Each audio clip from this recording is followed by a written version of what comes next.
Assalamualaikum warahmatullahi wabarakatuh. Auzubillahi minasyaitonirrajim. Bismillahirrahmanirrahim. Alhamdulillahirabbil alamin wa bihi nasta'in. Wassalatu wassalamu ala asyrafil mursalin ala alihi wa sahbihi ajmain. Rabbi shrah li sadri wa yassir li amri wahlul 'uqdatam min lisani yafqahu qawli. Sahabat-sahabat yang dikasihi sekalian, alhamdulillah kita berpeluang lagi pada petang ini untuk sambung satu hari satu ayat sepanjang Ramadan ini. InsyaAllah hari ini sempena hari yang ke-24, kita akan sambung ayat yang ke-24 surah Saba insyaAllah. Macam mana hari-hari yang lalu? Sudahkah sahabat-sahabat ikuti? Mudah-mudahan ada manfaatnya untuk sama-sama kita renungi dan sebar-sebarkan sebagai memenuhi pesanan Nabi kita SAW, balighu anni walau ayah, sampaikan daripadaku walaupun satu ayat. Jadi insya-Allah hari ini kita cuba renung pula ayat yang ke-24 insya-Allah. Allah berfirman, qul, perintah kepada Nabi SAW yang sedang berhadapan dengan tentangan hebat kaum Quraisy. Ya. Jadi ayat ini adalah maknanya fokusnya ialah untuk meyakinkan mereka tentang keesaan Allah Subhanahu Wa Taala dan hanya Dia satu-satunya yang layak disembah. Okey, man yarzuqukum, qul man yarzuqukum minas samai wal ard. Siapakah yang memberikan rezeki kepada kamu daripada langit dan bumi? Okey. Jadi kalau kita fikir ya, seseorang itu kalau disembah sesuatu, katalah dia sembah Tuhan, siapa-siapalah yang dianggap sebagai Tuhan, apa tujuan sembah tu? Biasanya manusia dia sembah sesuatu kerana tidak mengharapkan kebaikan daripada yang disembah, ataupun nak mengharapkan supaya pihak yang disembah itu dapat menolak kemudaratan. Maknanya nak mengharap pihak yang disembah beri sesuatu kebaikan, ataupun mengharapkan pihak yang disembah itu menolak, menyelamatkan daripada sesuatu keburukan. Itu biasanya lah kan. Jadi maknanya di sini jadi seolah-olah maknanya nak mengiktiraf tujuan itu, seolah-olahnya lah. Maknanya bukan mengiktiraf, maknanya seolah-olah mengakui memang ada niat itu. Kalau bukan kerana niat nak mengharap manfaat ataupun menolak mudarat, kita tak ada makna untuk sembah dia. Gitulah. Jadi sekarang ni satu perkara yang sangat diperlukan oleh manusia yang maknanya manusia hidup sangat bergantung kepada apa yang manusia sangat bergantung dalam hidupnya adalah rezeki. Makan, minum, tidur, bangun, duduk, pakai, semuanya itu adalah kita panggil rezeki lah kan. Maknanya segala perkara untuk memenuhi keperluan hidup kita. Jadi ini tak boleh lari dah.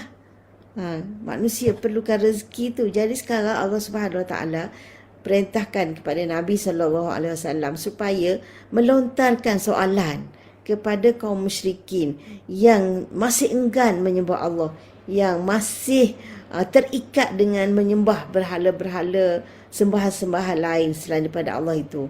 Jadi Allah perintahkan supaya Nabi bertanya, qul, katakan wahai Muhammad, tanya mereka, man yarzuqukum minas samai wal ard. Siapakah yang memberi kepada kamu rezeki, sama ada dari langit atau bumi? Apa rezeki daripada langit? Yang nampak jelasnya apa? Hujan turun dari langit, matahari, cahaya, kemudian malam pula bulan, bintang, semuanya dari atas kan, yang menyinari kegelapan malam tu apa?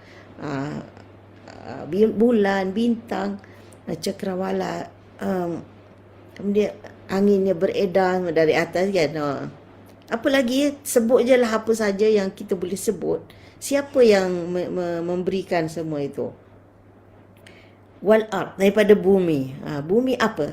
yang kita manfaatkan daripada bumi. Tak terhitunglah kan. Yang zahirnya, tumbuh-tumbuhannya, haiwannya, ternakannya, kemudian dalam laut pula ya, dengan segala hidup-hidupan, ikan, sotong, udang. Kemudian yang perhiasan-perhiasan pula, batu permata, mutiara dengan sebagainya. Dan yang dalam perut bumi itu pula segala jenis galian, emas, perak, apa bendanya. Dan sampai sekarang ni, mungkin masa dulu orang belum jumpa petrol, sekarang ni pula petrolnya, besi, segala macam yang dikeluarkan daripada bumi. Jadi siapa yang menyediakan semua tu? Siapa yang memberikan semua tu? Jadi kalau mereka tak jawab, kamulah jawab, qul Allah, qulillah, qul Allah. Jadi kita tengok di sini ya, memang mereka tak jawab, mereka tak boleh nak jawab sebab siapa lagi yang dapat memberi selain daripada Allah. Cuma yang kita tengok ya, uslub Quran ni selalu kalau Allah gambarkan mereka berada dalam kecemasan, Allah akan cerita bahawa bila mereka ditimpa mudarat aja, mereka akan mengadu pada Allah. Contohnya ayat daripada surah Ar-Rum. Dia kata wa idza massal insana dhurrun da'au rabbahum. Apabila manusia ni ditimpa kesusahan, kemudaratan, da'au rabbahum munibina ilaih. Mereka akan menyeru Tuhan mereka, makna Allah lah, dan kembali kepada Allah. Jadi maknanya ada beberapa ayat Allah terangkan manusia ni bila dia ditimpa kesusahan, dia memang ingat Allah. Betul tak? Selalu kita pun kalau susah je, senang je nak doa, nak nangis meraih pada Allah.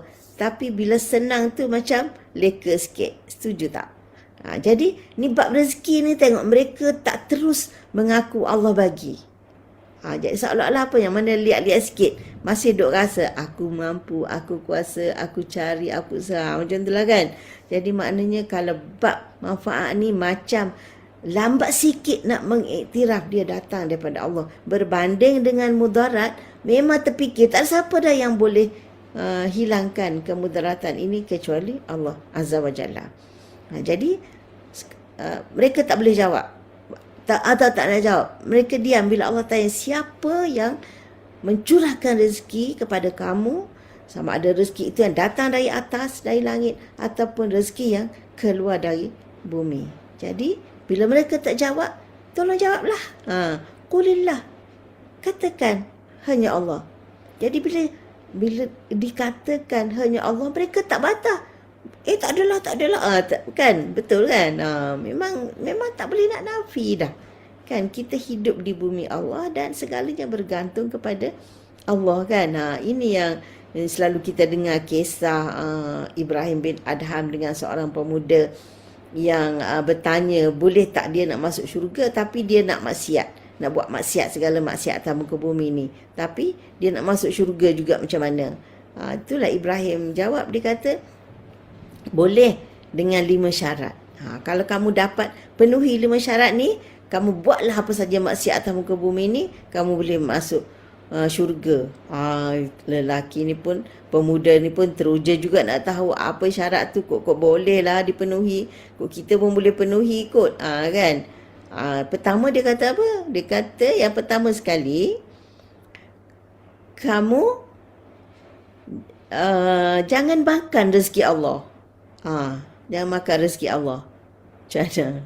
Mana boleh, dia kata kan. Iyalah, itulah maknanya. Tak ada siapa yang boleh nafikan bahawa rezeki semuanya daripada Allah Subhanahu Wa Taala. Jadi syarat pertama pun dah tak boleh nak penuhi. Jangan makan rezeki Allah. Habis tak boleh lah. Habis syarat kedua apa Syekh dia kata? Syarat kedua, jangan hidup di bumi Allah lah. Ya, kalau maknanya selagi duduk di bumi Allah, kena makan rezeki Allah. Jadi kalau dah kena makan rezeki Allah, dah tak boleh elak, cuba pergi cari bumi lain lah. Jangan hidup di atas bumi Allah ni. Lagilah mana nak cari bukan bumi Allah. Aku tak mampu, dia kata. Yang ketiga apa? Yang ketiga macam ni lah. Kalau dah tak boleh elak makan rezeki Allah, tak boleh nak lari tempat lain selain daripada bumi Allah, cari tempat yang Allah tak nampak tengok. Bila nak buat maksiat, pergi tempat yang Allah tak nampak tengok. Allahu Akbar. Kat manalah tu tempat yang Allah tak nampak tengok lagi lah. Tak jumpa kan. Jadi apa lagi yang keempat? Yang keempat dia kata, bila Malikil Maut datang nak ambil nyawa, kamu minta tangguh. Okey, tangguh kejap, nak taubat ni, nak buat baik. Pun tak boleh. Sebab mana ada warning kan, datang-datang pak habis, mati. Kan, la yastakhiruna apa? Fa idza jaa ajaluhum la yastakhiruna sa'atan wa la yastaqdimun. Bila tiba ajal, tak boleh nak lewat satu saat dan tak boleh nak percepatkan, tak boleh. Jadi yang kelima apa? Yang last kali, bila malaikat nak campak dalam neraka, lawan dia. Kalau menang, tak masuklah. Allahu Akbar, memang tak boleh lagi. Itu maknanya pemuda yang orang kata gereber macam ni pun, berani pula pergi tanya nak masuk syurga tapi nak buat maksiat, segala maksiat. Pun dia iktiraf dia tak boleh elak daripada makan rezeki Allah. Jadi kalau makan rezeki Allah, maka siapakah yang layak disembah selain Allah? Jadi dikata kulillah, jawablah Allah, dan mereka tak bantah. Tak ada kata kami tak setujulah, kan? Tak ada, memang kena iktiraf. Jadi kalau begitu, wa inna au iyyakum la'ala hudan au fi dhalalim mubin. Kalau begitu, wa inna, kami, Nabi Muhammad sallallahu alaihi wasallam dan orang-orang yang beriman, au iyyakum, atau kamu, la'ala hudan, pasti berada di atas petunjuk, au fi dhalalim mubin, atau berada dalam kesesatan yang nyata. Jadi tak mungkin dua-dua pihak benar. Mesti satu pihak aja benar. Sama ada kamu, sama ada kami atau kamu. Okey, jadi cuba kita perhatikan ya. Sangat bijak kan Allah Subhanahu Wa Taala mengajar Nabi. Ini pun kita kena belajar ni. Ajar Nabi cara berdebat dengan musuh. Jadi tengok, Allah tak suruh Nabi kata kalau macam tu kamu sesatlah, dah tak nak sembah Allah. Tak kan. Disebut kata kami atau kamu berada di atas petunjuk dan atau dalam kesesatan. Jadi maknanya Nabi dia tak hukum, dia tak buat keputusan kalau macam tu kami je yang betul, kamu pasti sesat, salah. Tak. Jadi sebab apa? Sebab psikologi manusia ni, bila kita kata kamu sesat, kamu salah, dengan sendirinya dia dah melenting. Dan orang kata tak ada peluang dah, tak ada ruang dah lah nak bahas. Dah kamu dah kata dah kami sesat, apa lagi? Tak ada lah. Kan? Jadi itu kecenderungan ada kan pihak-pihak yang sebegitu. Mungkin kita pun, kita cepat sangat nak hukum bahawa kita je betul. Kan? Puak dia semua salah. Jadi kita tengok Nabi SAW yang dah jelas-jelas dah berada di atas kebenaran kerana dia mendapat wahyu daripada Allah Subhanahu Wa Taala. Itu pun Allah tak perintahkan Nabi supaya terus mengecok, menghukum kamu sesat. Tak, kan? Ini cara berhujah, cara berdialog untuk orang kata menarik hati pihak lawan. Jadi dengan itu masih ada peluang lah kan untuk mereka fikir. Jadi siapa di antara kita yang sesat, siapa di antara kita yang betul, jadi sama-sama kita perbetulkan. Kalau kamu salah, kamu betulkan. Kalau aku salah, aku betulkan. Sangat cantik kan ajaran Allah Subhanahu Wa Taala. Ya Allah, Masya Allah. Kan inilah yang kita kena belajar. Ya. Kemudian kita tengok di sini penggunaan perkataan ya. Allah Subhanahu Wa Taala digunakan ala hudan, di atas petunjuk. Jadi untuk hidayah Allah guna perkataan di atas. Maknanya kami atau kamu berada di atas petunjuk. Jadi sebab apa? Sebab di atas petunjuk itu. Petunjuk ini satu yang tinggi. Jadi maknanya kalau Orang yang mendapat petunjuk artinya dia naik darjat dia, berada di tempat tinggi. Jadi Allah ni menunjukkan ketinggian. Berada di atas petunjuk. Jadi orang yang mendapat petunjuk maknanya dia mempunyai ketinggian. Tapi untuk kesesatan, au fi dhalalim mubin. Fi ni maknanya dalam, di dalam. Maknanya orang yang sesat itu dia tenggelam dalam kesesatannya. Dia bukan berada di atas kesesatan, tapi dia tenggelam, lemas dalam kesesatan. Jadi itu pun kita tengok pemilihan, penggunaan perkataan yang begitu begitu tepat, begitu bermakna, ya, begitu berhikmah, penggunaan perkataan yang Allah gunakan. Kemudian dhalalim mubin, kesesatan yang nyata. Jadi Allah sebut, sifatkan kesesatan itu dengan nyata. Tapi hidayah, huda, Allah tak kata huda mubin, tak. Sebab apa? Sebab bila petunjuk ni adalah petunjuk, huda ni adalah jalan yang lurus yang membawa manusia kepada destinasi yang betul. Jadi huda ni dia jalan yang lurus. Jalan lurus tu satu je. Jadi dia tak banyak, dia tak bersimpang siur, tak banyak bengkak bekok. Jadi tak perlu dah dikaitkan dengan mubin ke tak mubin. Memang dah terang nyata jalan lurus hanya satu yang membawa kepada kebahagiaan, kesejahteraan dunia dan akhirat. Dan satu lagi Allah sebut huda dulu baru dhalal. La'ala hudan au fi dhalal. Sebab apa? Sesuai dengan Allah sebut wa inna kami au iyyakum, atau kamu. Jadi kita tengok nak mesh kan. Sebenarnya nak dengan secara tak langsung nak kata yang berada di atas huda tu adalah kami. Dan yang berada dalam kesesatan itu adalah kamu.